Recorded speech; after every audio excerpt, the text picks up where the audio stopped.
Dobrý deň, dnes vám skúsime predstaviť všetko, čo sa týka patovania, nakoľko 90% svojich výsledkov budete odohrávať práve tu a tu rozhodnete o tom, či budete víťazi alebo nie.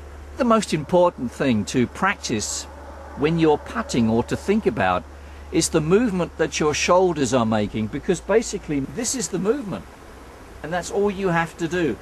The way you actually hold the golf club is pretty individual. Pohyb sa skladá z pohybu ramien, bez toho, aby sme pohli so zápestiami alebo s lakťom. Tento celý trojuholník, ktorý vidíte, by mal byť ako jeden celok, ktorý v podstate nejakým spôsobom nebudete hýbať, nebudete s nimi zapájať zápestia ani lakte. Ten pohyb by mal byť nasledovný. The first thing that I think you must learn is hitting the ball the correct distance.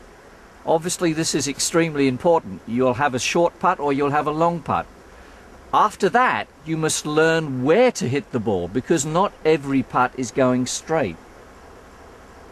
There are hundreds of different types of putters, and you can see that mine is shaped like this, but Martin's is different. So it's up to you to find the putter that you feel happy with and you feel confident with.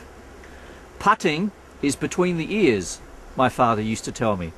It's very, very important to think positively when you're putting. Putting nie je dôležitý tým, čím hráte. Ten výber palice si zvolíte na základe toho, aká je vám tá palica sympatická, či preferujete dizajn alebo recenzie od profesionálnych hráčov. Veľmi dôležitá hra o patovaní je len v tom, koľko ste ochotní tomu venovať času. To znamená, koľko času strávite na tom putting greene, aby ste dosiahli veľmi slušný výsledok, presne tak ako Brett. Practice putting as much as you can. I would suggest 2 or 3 hours a day. Martin and I will see you next time. Thanks. Bye-bye.